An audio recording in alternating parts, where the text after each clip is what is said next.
Okay, so today I'm going to talk about the rest of the top 10. And the rest of the top 10, they're being covered now because I don't really have labs for them. So this is sort of like everything else, the everything else lecture. So yeah, we've come a long way. We've done everything. So we've done injection, we've done broken auth, we've done sensitive data exposure, XXE, broken access control, cross-site scripting, and insecure deserialization. We are going to talk briefly about security misconfiguration, using components with known vulnerabilities, and insufficient logging and monitoring. The last one on the list, A10, is insufficient logging and monitoring. The idea is that if you have a web application, you should be collecting all sorts of logging information about that application and sending it to a place that can't be tampered with, right? So the idea is to perhaps, if you're in a cloud project, for example, there is centralized logging infrastructure. There's, for example, on Google, there's this audit service, a Stackdriver service that will collect all your logs. On AWS, there's, I think it's called CloudTrail. CloudTrail is the service there. You would typically take all of your logging information from your applications across the cloud project and send it to that centralized backend. We'll get more to the cloud next week, but this is basically what you want to do. You want to send the logs to a central server or a different network or to a different account. Because if the adversary gets onto your system, exploits your web application, and the logs are sitting right there, the adversary is going to tamper with them, right?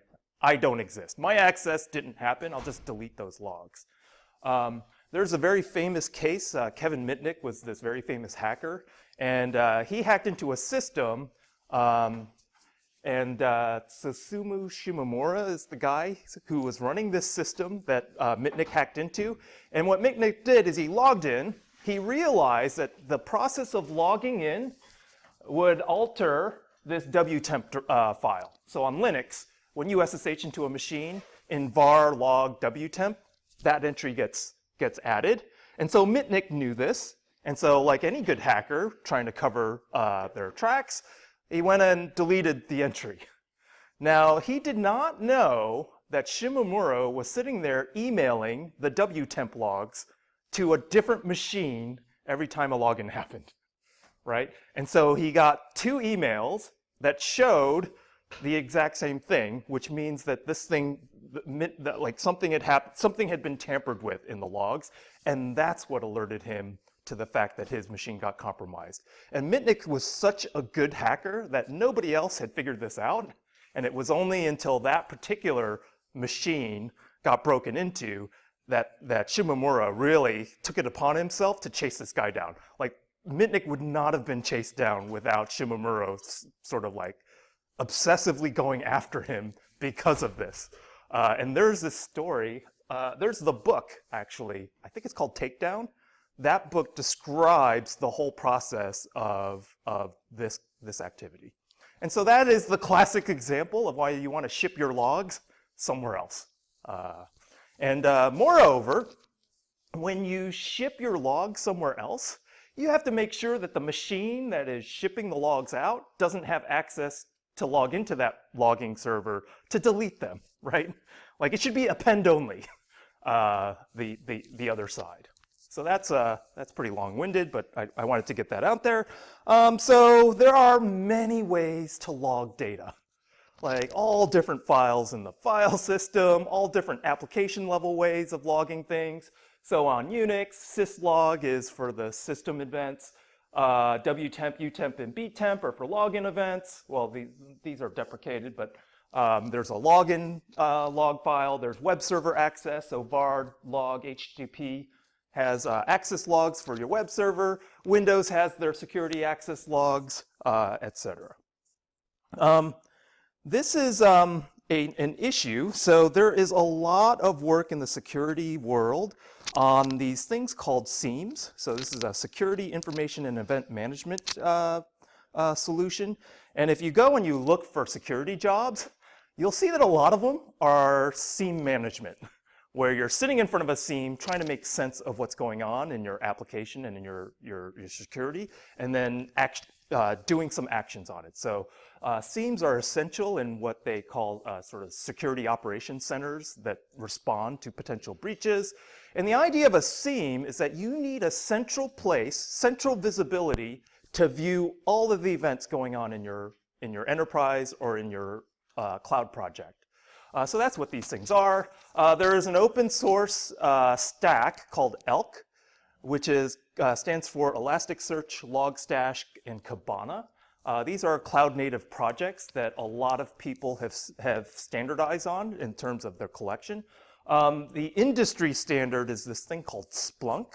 And if you ever go to like B-Sides or an OWASP thing, you'll see that Splunk is basically sponsoring all of this stuff, and they're trying to hire like crazy because their product is being used everywhere. Well, there's other ones that are there as well. Like if you search for Splunk and Splunk alternatives, you'll see almost every other vendor has a seam.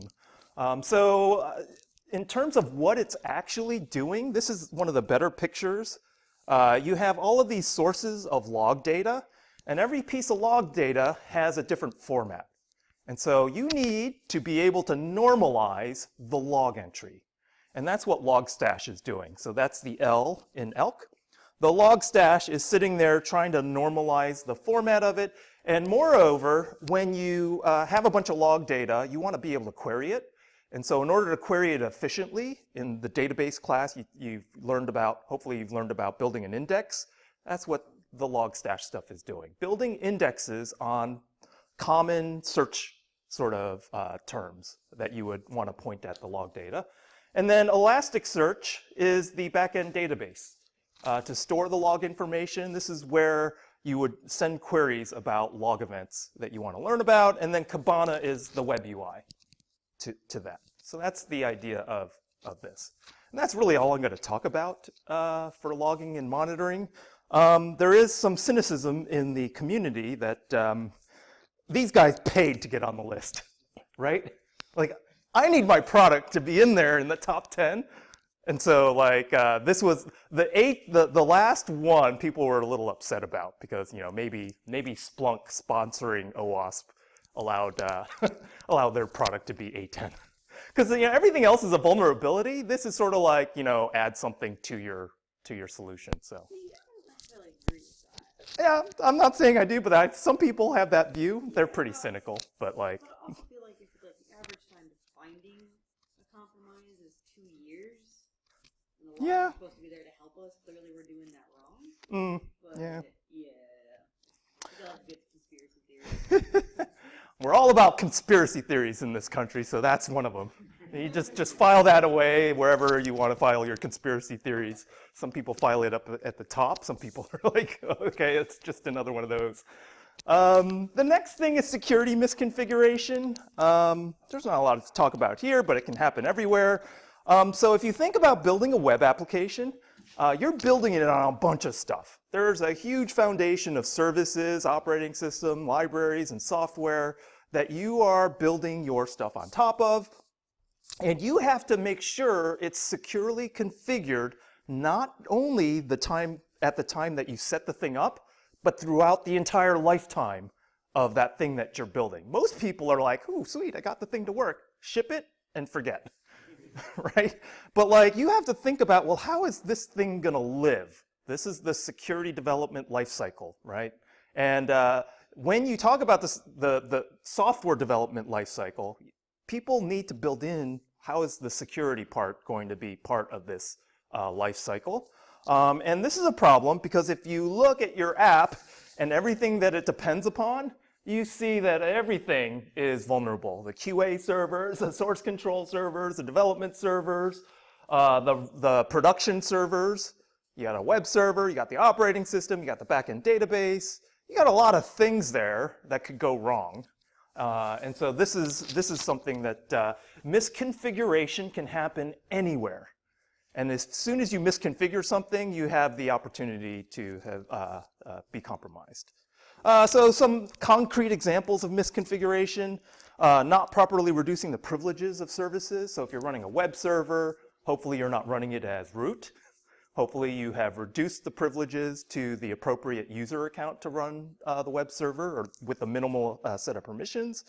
We'll talk a lot about reducing privileges when we get to the cloud, but definitely on a local system, not running as root would be the idea. Not hardening the configuration of vulnerable frameworks.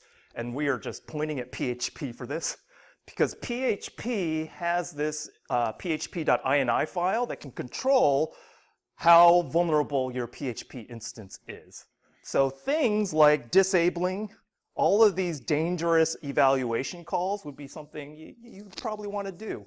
Hopefully your code doesn't rely on having an eval or a pass-through inside of it, like we saw with the Natus levels.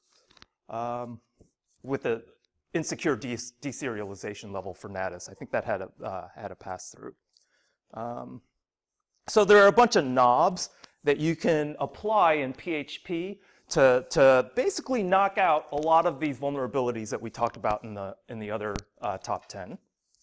Not removing credentials in source control. So there are tools in place for automatically scanning GitHub for high entropy keys, and as soon as someone has pushed it up to GitHub, you can just run this tool to find all of those repos that have it. And I think I cited one of those papers that did this, pointed to the GitHub API, and then just went to detect all of these things.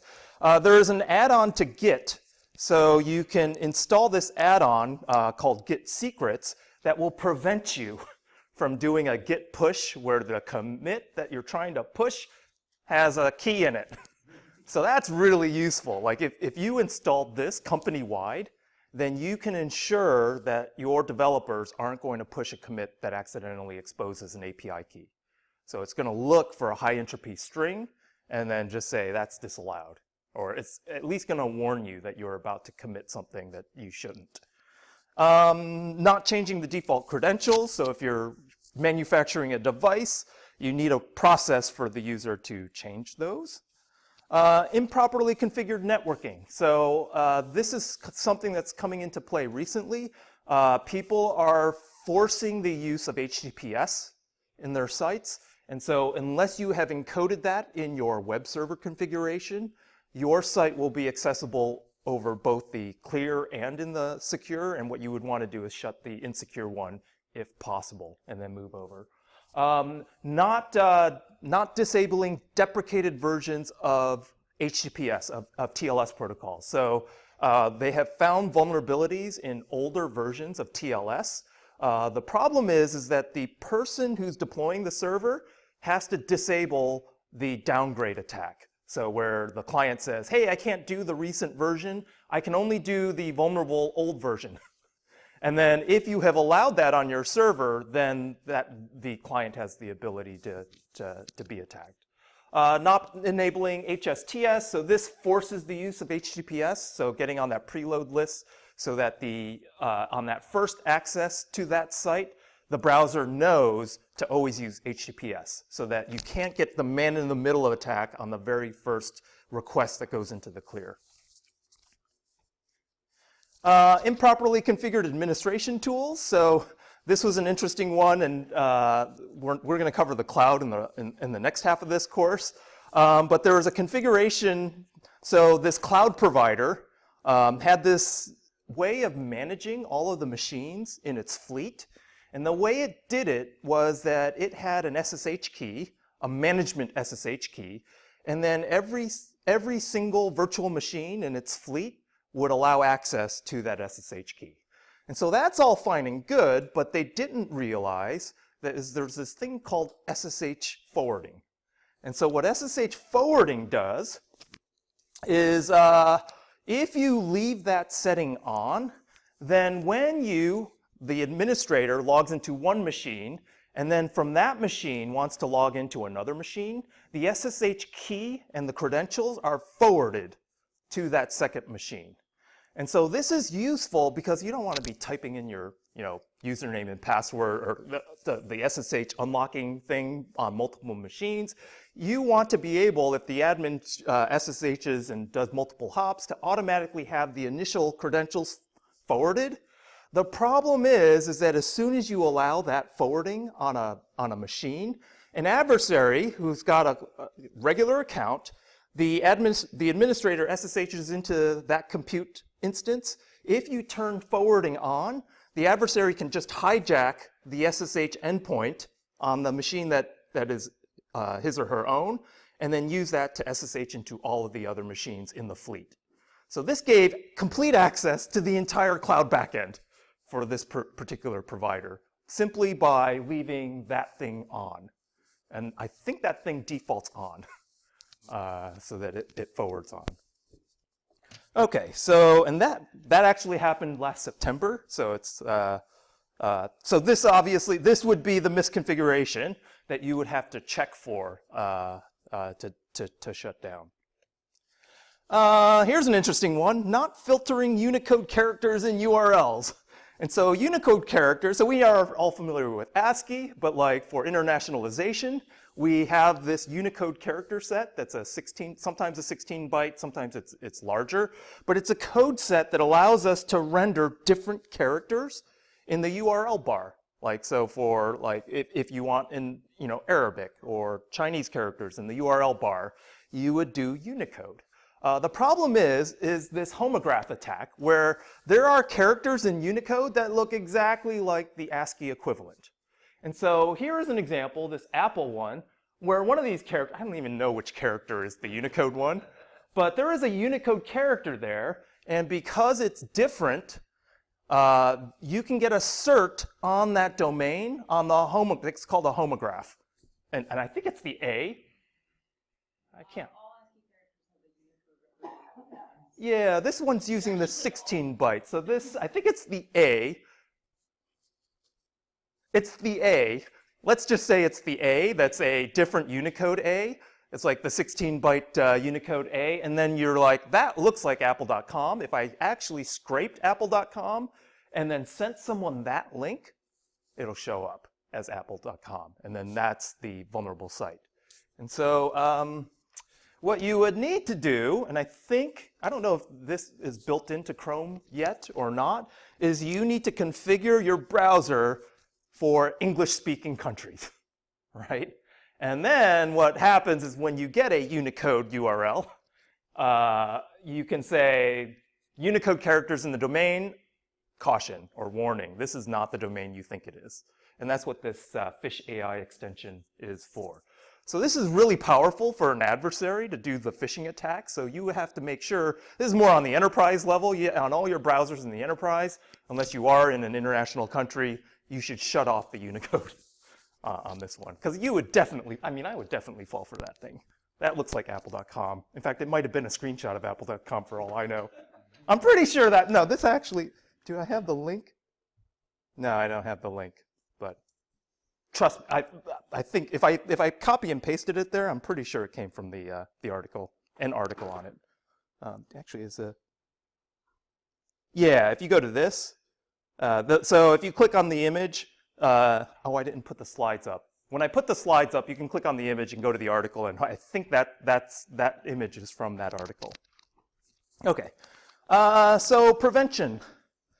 OWASP has this secure configuration hardening set of guidelines, and this is targeting the kinds of platforms that you're using. So I think there's a PHP one, there's a Node.js one, there's a Linux one, and so you would just have to pull the cheat sheet on all of those things and make sure you're applying all of those controls. And moreover, not only do you apply it one time, you have to build that into any sort of deployment process. So anytime you're automating the deployment of your site, you should make sure that those checks for configuration are done right there as part of that. Okay, the last one is using components with known vulnerabilities. And the issue with this, and the reason why this is a really hard problem, is that over the last 10 years, the amount of custom code that you write in order to build an application hasn't really changed, right? Like we can produce X number of lines of code every hour, and that thing is not going to change, right? The problem in the last 10 years is the amount of code that you rely upon, right? Every time we build a new abstraction, the water level rises and we build more ice on top. And so the issue is that the amount of libraries that we depend upon is growing at an enormous rate. So about 20% custom code, 80% libraries is what they're, and I think this ratio is even more skewed now. And so the problem is that when you have something that's vulnerable, it gets downloaded everywhere. Like that package that everyone depends upon gets downloaded all the time. And so just the rate at which these insecure libraries are proliferating, because we have all these package repositories and we have all these abilities to update software, we have just a proliferation of vulnerable libraries. And so it's often exploited and it's identified and exploited with automated tools. And the problem with this is that the component can be anywhere, right? Operating system, network, web framework, web application, database backend. Any of these things could be vulnerable. And so you have to pay attention to these things. And one of the problems is that the developers often don't know all of the components that are being used. Like if you're a developer, maybe you're a full stack developer and all you care about are the React library and the Node.js. You don't understand, or you don't have a concept of anything underneath that, right? But somebody has to, because as soon as you talk about vulnerabilities, you're talking about the entire software stack. Okay, so here's an example. If you use jQuery, a lot of people just use jQuery once. They get their website to work. They never touch the thing again. And so here was a graph in the early 2000s where the amount of jQuery being used and the amount of vulnerable jQuery being used was almost the same, right? Like, because unless you're updating your jQuery all the time, so that's kind of hilarious. Another one, this is image tragic. This is if you ever have done any image transcoding, say you have a GIF and you want to turn it into a JPEG, or a JPEG, you want to turn it into a PNG. Typically, the way it's implemented underneath is image magic. In fact, I think GIMP, if you use the GNU image processing tool on Linux, that's calling into image magic in order to do save as different file formats. So this thing is used everywhere, and it's often compiled into your application, right? So it's really difficult to update if you have statically compiled the ImageMagick code into your binary. And a lot of people have, because you want to ship a self-contained binary. Image Tragic was in 2016, and what happened was this thing, in fact, a lot of systems are still vulnerable because in order for you to fix this, you have to recompile the actual piece of software. Okay? This is on a lot of backends, so a lot of photo sites, for example, like will include this library and then we'll have compiled it in. Another example is the Tesla. So this was in 2016, and these folks were able to leverage the Tesla. And the way they did this, so note the date, 2016. In the write-up for this vulnerability, there are two vulnerabilities. The first one is that they noticed that the car was using a really old version of WebKit. And so this WebKit version had a vulnerability that was reported in 2011. And in 2011, this was the exploit, this proof of concept code, and it was just a tiny exploit. And by seeing the old version of the user agent, they were able to say, okay, we know that the browser being used by the car is vulnerable. And so when they hijacked the browser, the other thing they found was that underneath, the browser was built and running on a really old version of the Linux kernel. So this Linux kernel, 2.6.36, was released in 2010. So this is 6 years old, 5 and 6 year old software being shipped with your car. So this is how, and there's a demo of this where the Tesla is basically flapping its wings like a bat, and there's like a remote exploit on that. And this is where Tesla actually started getting really serious about security. And so I think Elon Musk went to Black Hat last year, or DEF CON, and his goal is to open up the Tesla to basically give away Teslas so that security researchers can hack it. Because a lot of security researchers might not have enough money to buy one. So they're like, yeah, okay, well, we'll open it up. We'll open it, and they have a bug bounty program on their car, which is what a lot of people are doing now. We talked about Auth0 having a CVE where the error string actually tells you what the thing it's expecting is. And so this was where you weren't sanitizing your error messages. It turns out this bug got introduced before the company was actually formed. The bug is from 20, what is it, 20, oh, how does this happen? The bug was from 2011, the company was founded in 2013, and the way it got introduced into their supply chain was to basically, they forked the library and then forgot about it. And then when the company was formed, they didn't know they were relying on this piece of code that wasn't being updated. And so that's where this thing came from way back when. And it's easy, unless you're auditing all your components as a company, it's easy to get this into your systems. We're going to have a huge problem with, what's it? So if you're a Python programmer, be careful, because one of the things this happens the most often is like, oh, we need this library that's in Python 2.7. I got some Python examples for you. Yeah, I won't. That'll be in the supply chain attack though, because that's more interesting as a attack vector actually. We are about to run. In fact, we are running into this one. PHP. They end-of-lifed PHP version 5. This was the horribly insecure version of it. PHP 7 is actually more reasonable as a language. The problem is that we have too much deployed PHP 5 for people to move off of it. And so if 80% of the websites are using PHP and 62% of those are on PHP 5, if you end-of-life PHP 5 and you stop updating it, you've got this huge vulnerable window of software. Yeah. An example, we talked about Apache struts. Yes?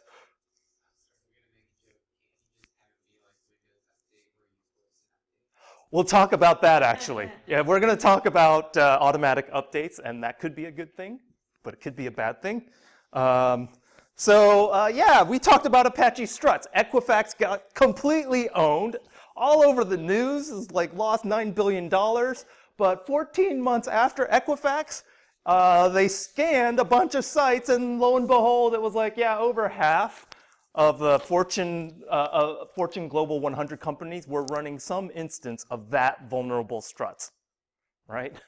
It might not have been their production site that had all the family jewels, but or the crown jewels of the enterprise. But yeah, people aren't patching; they aren't able to keep up with the patches, even for something like as critical as this thing. We're going to have this issue. We're going to talk a little bit about containers. Because the cloud is all about packaging up software and making sure that it works forever. And that's what a container does. The container will take a snapshot of your entire dev or production environment, allow you to specify it like a binary, and allow you to use that on anything forever. And so people are like, oh, great, this is a great way to ship software. But these things are never getting updated.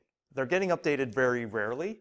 And so you are locked into those vulnerabilities that are in your container that you have contained up. So it's basically like packaging up all the operating system libraries and application libraries that you need into a binary and then shipping that to run everywhere. So that's what a container is. And if you look at the top Docker container images and the number of vulnerabilities that they have, you can see that this is a startling statistic. The Node.js ones are probably the worst, and it's probably because the Node.js container have the most components being pulled in and consolidated into one container image. Okay. So this is a huge deal. There are a lot of companies. This is from what? Last February. There's a lot of companies looking at securing containers as a result of this, like being able to scan containers for vulnerabilities and then being able to upgrade them. Okay, so how do we prevent this?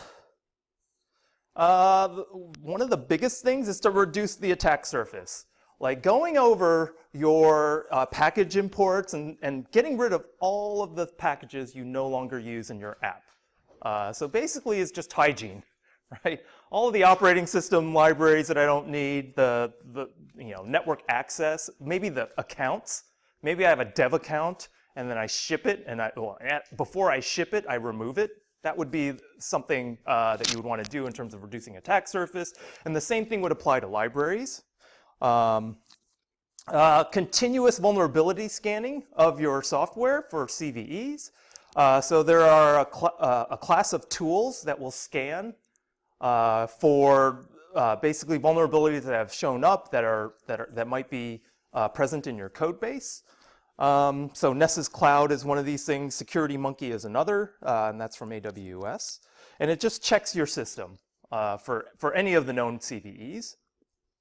Automated library checking, so not only your app, but you want to make sure that the libraries that you're using are also up to date and not they don't have vulnerabilities. So that basically going through all of your dependencies in your app automatically and then flagging the packages that are out of date. And this is what GitHub is now doing in band in all of your repositories. So if you have a GitHub repo and say you have like some Python code, for example, and you did a pip freeze on that Python code. So pip freeze basically in your requirements file for specifying the packages that your app needs, it will lock down every single version of the package that you're using so that no updates to those packages will break your app. So it'll basically, the freeze means I'm going to freeze my environment. If one of those packages ends up having a vulnerability exposed, a CVE reported, GitHub will scan your Git repo, see that in your requirements file, and send you a very nice message saying, maybe you should do something about this. And so when they introduced this and they deployed it, it was like 5 or 4 million vulnerabilities in 500,000 repositories immediately. And then they can actually notify the developer, because it's the developer who has to change this. This is not an IT person who can do anything about this, or an ops person even can't do anything about this. The developer has to do this. And this is where security is going all towards the developers. Like all of the people doing security in the future will end up being developers and less people managing machines. Did you have a question or no? All right. And so this was good. We got a good patch rate, but this is a month later. So they released this in October-ish, and then by December, like 500,000 were patched. There are other tools, and these are tools that you would want to integrate within your development pipeline. So OWASP has the dependency check. If you're using Java, there's a plugin that will go through and scan all of the packages you're using in your Java application and correlate that against the CVEs that have been reported on these packages. And so then you could see on the left that's shows how out of date your stuff is, and then on the right these are the details that you can actually do. And then hopefully you're going to go through there and update them, given this nice fancy GUI dashboard. That's the idea. Another thing that's happening, this is the end result of this term in security called shift left. So where right means the right-hand side is deployed software at runtime. Shift left says, let's try and get security all as early as possible in the development process. And so this is a tool, this is a white source software, where right when the developer is thinking of including a package, that is where you want security to happen. You want the developer to choose a package that doesn't have any vulnerabilities in it ahead of time, or that has a track record of fixing vulnerabilities when they're reported. And it's sort of like a reputation service for packages that you import, is what this is. And so, you could shift it into so this is where the selection of packages is. You could shift the security controls when you're building and testing. So this is in your pipeline. You could be monitoring the packages that you're using. You could still do it in the deployment phase or in the maintenance phase over time. But they looked at the cost for remediating a security problem, and post-release testing is the most expensive way to address a security problem. And obviously the cheapest one is to like pick a package that's secure. That cost me like maybe 30 minutes of Googling, hopefully, or maybe querying GitHub to say, should I use this package or not? Would be the easiest way to get rid of your security bugs. So you'll hear that term, and that's what the shift left term, that's what it means. And then finally, automatic software update mechanisms, as we was referred to just now. And so one of the poster children of why this is important is this GSOAP flaw. And it turns out GSOAP sort of preceded the REST API JSON sort of world. This was the way we used to get programmatic access between client and servers over the network. So this SOAP implementation was being used in a bunch of IoT products. So it's been downloaded a million times. And somebody found a remote code execution bug on this thing. And nobody knows whether or not they have it, right? Because it turns out a lot of it was included in one package, and then it was basically cloned from that package into a whole bunch of other packages. And so if you're a company and you're acquiring software from startup companies, and those startup companies have acquired software from different parts of the internet, then you could be building into your product something that's horribly insecure. And as it turns out, a lot of the IoT devices were including this GSOAP implementation. What makes this really pernicious is that the code is embedded in firmware. And who is going to go to all of the deployed IoT devices to update their firmware? Heck, I don't even update my firmware on the router that's sitting right next to me at home because it's too much of a pain. I am not going to climb a light pole to take that camera down to update that firmware. So this software is there forever. Like no one's gonna, so when I had somebody from UW saying, hey, we need to have Portland do what Seattle is doing and really grease the skids to deploy sensors everywhere and IoT everywhere so we can help the emergency responders do this and that. But I'm like, maybe we should wait, because if you deploy something that makes the problem worse, you're going to have to pay someone, the city is going to have to pay someone to go up there and take them all down, right? And so that's the problem. Like you have to make sure when you're deploying something that you can maintain that thing whenever it reveals a compromise. And of course, the issue here is that a lot of these devices, they don't even have a mechanism to update the firmware. They just ship that thing as something that you would not modify, right? And when you're talking about consumer electronics, you don't want the user to have to configure that thing. So you'd basically ship it as a self-contained box. The Linux running on these devices, some of them are 14 years old. And so I like this quote: people using these devices should simply toss them in the trash. So yeah, so the question that is now coming up in the FTC is whether or not a software update should be mandatory for consumer devices. Yes? What do you think back there? You brought it up, Jacob. So they're IoT, so they have internet access, and they're not be some sort of secure way to just download the latest firmware. There should be. So should the FTC mandate that is the question. Because I'm a bad guy. I would love to update your firmware to do whatever I want to do, right? So then, yeah. So then, yeah.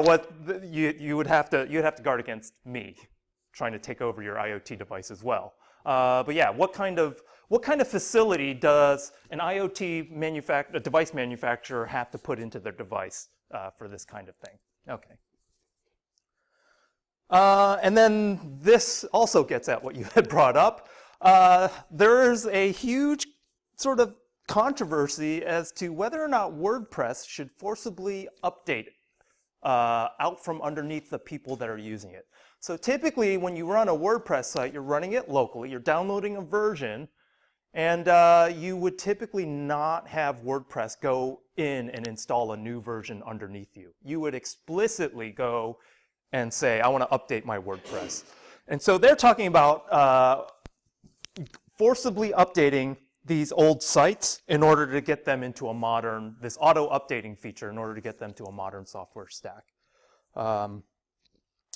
But the biggest issue with this, and the reason why this is meeting a lot of resistance, is what if that update breaks your site? And then if your business relies upon a functioning WordPress site, and all of a sudden this happens and it's broken, this is where the controversy is on this end. And this leads us to this question. What would an adversary do to attack software that is continually being kept up to date? You're an adversary. Well, I want you to think like an adversary. I don't want you to be an adversary. But like, what would you do if you're the adversary and it's like, oh, all this auto updating is going on? Find someplace else that doesn't keep it all the way up. Yep, that would be find an easier target. What would you do? Yeah, attack the people who are in charge of that update process. Yeah, what would you do?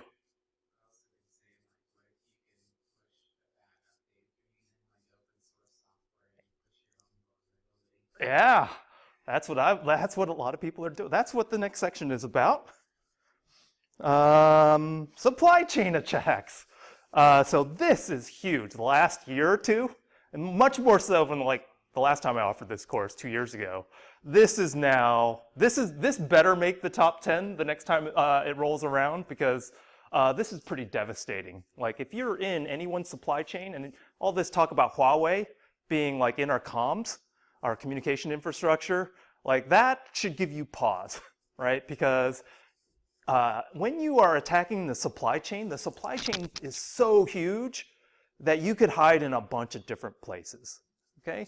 And so this is when keeping up to date can be perilous, because the adversary is then using the fact that you're updating to his or her advantage. So here's an idea. Why don't we just attack the packages? This is my favorite quote of all time on this. We live in an age where people install NPM packages like they're popping painkillers, because people will, I'm like, hey, I need a nice widget that will center my text. And I'm like, oh, sweet, there's an NPM package that does that for me. I'm just going to install that thing. Or here's one that'll auto-scale my image in a progressive way. I'm going to NPM install that. So people are doing that because they want functionality. So this person's like, hey, you know what? I'll create this package that does some useful operation, but in the back end, it'll sit there and harvest credit card numbers off of your site. The other one is someone put an NPM package up there that steals login passwords. And the ironic thing here, oh, I don't have that there. It'll be in a different library. It must be a different library that did that. Or if it's Python, so there's a Python package in the Python repository that was basically stealing SSH keys on the system that it was running on. This was 2018. There was another one that went and stole Bitcoin from any wallet that was on the system that it was being installed upon. This was really interesting because it hijacked the clipboard. And what it did was it hijacked the clipboard so that when you copied a wallet address, so wallet addresses, they're like 40 character strings of hex, and nobody is typing in 40 characters of hex as their wallet. So everybody is always copying and pasting their cryptocurrency wallet address. And so this thing, all it did was it hooked the clipboard to see when 40 bytes of wallet address were there, and then it had its own wallet address that would be replaced there, so that you would, instead of sending Bitcoin to the address that you put into the clipboard, it would replace the adversary's Bitcoin wallet in there, and you would send it to that adversary. Yes? Do you like copy paste? Yeah, well, the user has to be like, okay, the wallet I'm sending to has at least the first 4 or 5 characters you should look at, and then when it pastes, you should be able to see that at least those first 4 characters match. But if people are just copying, people are expecting their copy and pasting not to like do that though. Like, so then you would copy and paste. It's 40 bytes and it works. I'm going to send my cryptocurrency there. That's the issue. This was particularly creative, so that's why I decided to include it. Okay, or if you like Ruby, so Ruby had this Bootstrap SAS library, 28 million downloads, had some backdoor code in it. So that's pretty substantial. Well, the backdoored version only got downloaded 1,500 times, though. So even though this library is everywhere, you had to have gotten an update of the vulnerable or the malicious version before they detected the thing. So yeah, the impact is actually smaller than 28 million. But this is where, you know, the adversary is looking for packages that get downloaded often and then trying to get a subset of those. This is an interesting one where the backdoor is in the password checking library, and they basically hacked the developer. They hijacked it. So if you are a developer on a project that has a lot of downloads, you are a big target now. Because if they hijack your account, this is where they can inject stuff in there. In this case, it was a social engineering attack where the hacker was basically trying to get the permissions from the real developer to manage the project. So if the initial developer got tired of maintaining it, forked the project over to the malicious hacker, and then the malicious hacker did this. Inserted an eval in the password checking, right? And we all know what eval does. It's like if you send in a password that is an execution of some Ruby script, this is Ruby, then you can get access to the underlying system. And so that small change basically gives, I mean, it'll still work. Like for a regular password, regular passwords won't interpret. This eval x will just be x. But then if there's any Ruby stuff in there, it would get executed. Another thing you could do is attack the foundations. So Homebrew and NPM itself could be attacked. So this is an exploit. This doesn't get weaponized, but someone figured out they could get access to the Homebrew service itself and do some commits. So this was it was leaked in. It was the token was leaked, and then that gave them git push rights onto the repo, and then they could actually modify this package. So anyone use Homebrew on a Mac? So you could basically modify the Homebrew installation software. This is also a theoretical thing where they looked and they looked at who owned the NPM ecosystem, and they found that if you wanted to target NPM as an attack surface, you would just go after the 20 highest the highest profile dev accounts, and that would basically get you the vast majority of the JavaScript libraries. Okay, another thing is to attack the update process. So if you think about all of the automated update services that we have already, Windows Update is probably the most well-known. So whenever Patch Tuesday comes up, Windows Update is the thing that's automatically installing those patches onto your system if you have a Windows machine. Google does this. Your web browser is always looking for the latest version of the Chrome and then updating itself. Dropbox has something, Intel, NVIDIA, and Java. And so the idea is if you get any one of these things and it's mission critical, you could brick the US, especially Windows Update. Like if you could actually hijack those updates, then you've got a pretty good leverage point. Okay, so this happened last year. ASUS had a backdoor, and their signing keys got compromised. And so all of these update services are protected by signatures. So code signing allows the client to know that the software they're about to install was vetted by the service, by Windows or Microsoft, or in this case, ASUS. But for ASUS, their keys, their signing keys got compromised. And then the adversary was able to get a signed update that got a whole bunch of people to install it because the signature was validated. And then it basically installed backdoors on anybody who updated this. And so you could be running ASUS in the back end or on your machine, and because it's auto-updating, you would get this backdoor without you clicking on anything. So that's an attack vector. Okay. The most famous one of these is NotPetya. So I think they believe NotPetya is like the most costly, I guess, piece of malware ever created. And so this was developed. So the vulnerability was the Eternal Blue vulnerability that the NSA developed.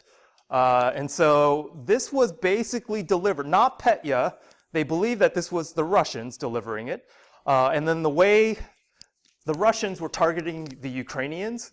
So the Russians are always deploying malware on Ukraine. And so the way the Russians decided to deploy this piece of malware was that they knew that a lot of the Ukrainians were using a financial site for doing their finance management. And so what they did was they used this vulnerability to include it in the financial. So they compromised the vendor of this software, and then they delivered the vulnerability through their update.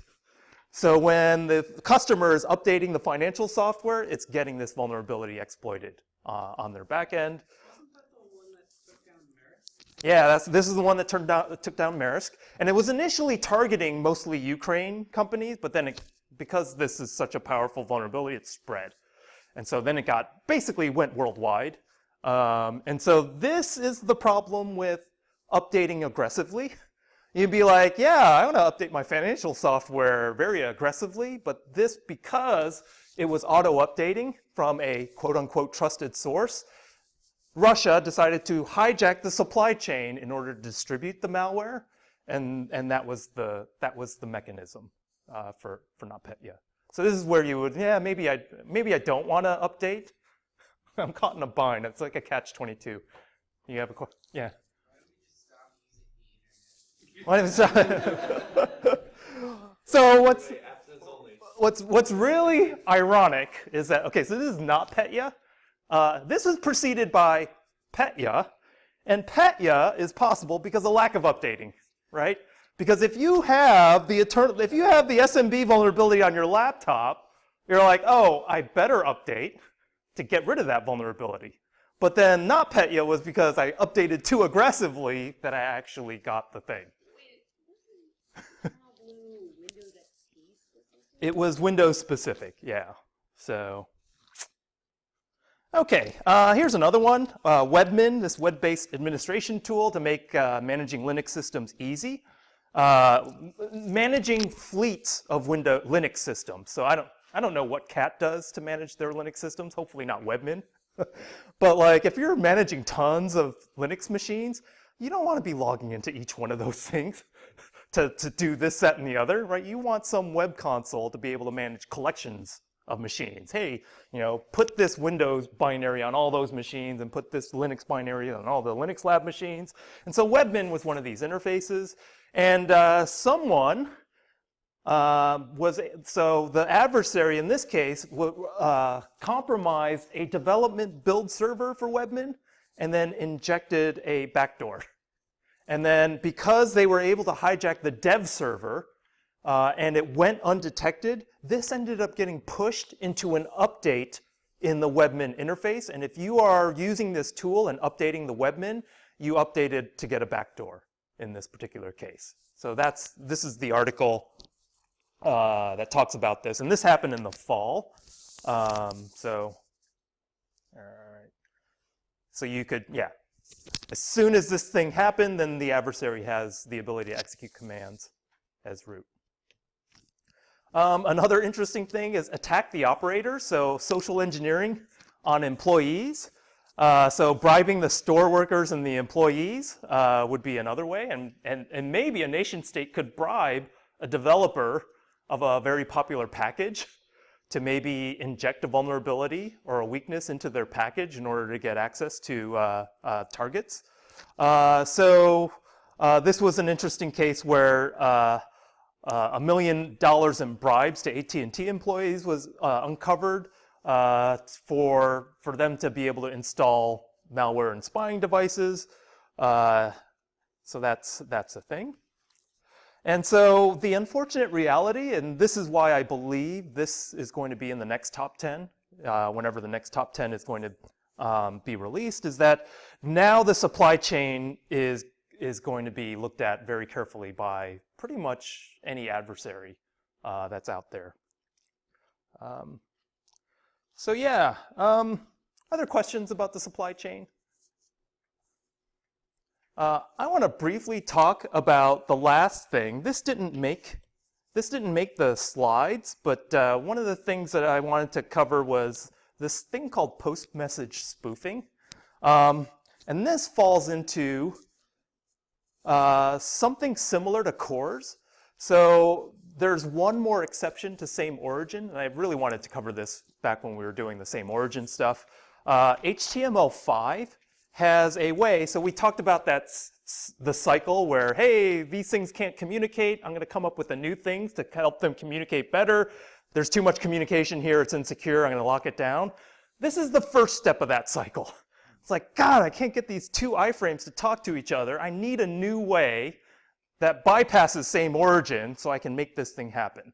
So the post message, the facility is to let two independent iframes on a page post messages to each other. Okay, so cross-domain message posting on two iframes on a single page is what post message is.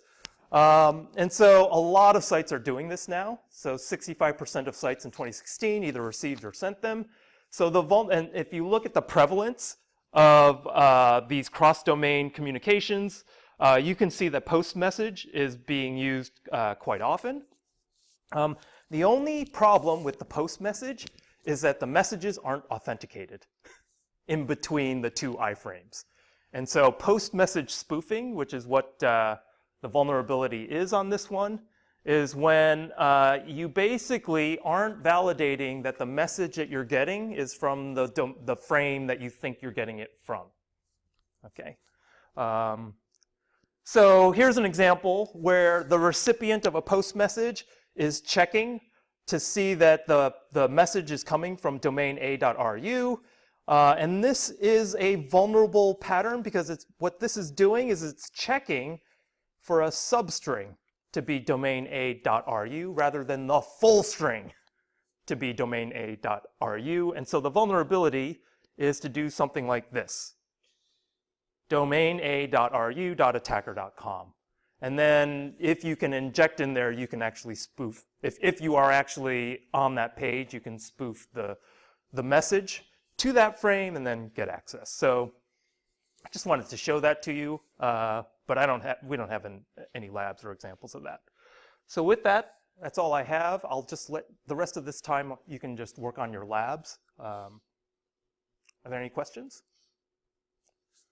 Okay.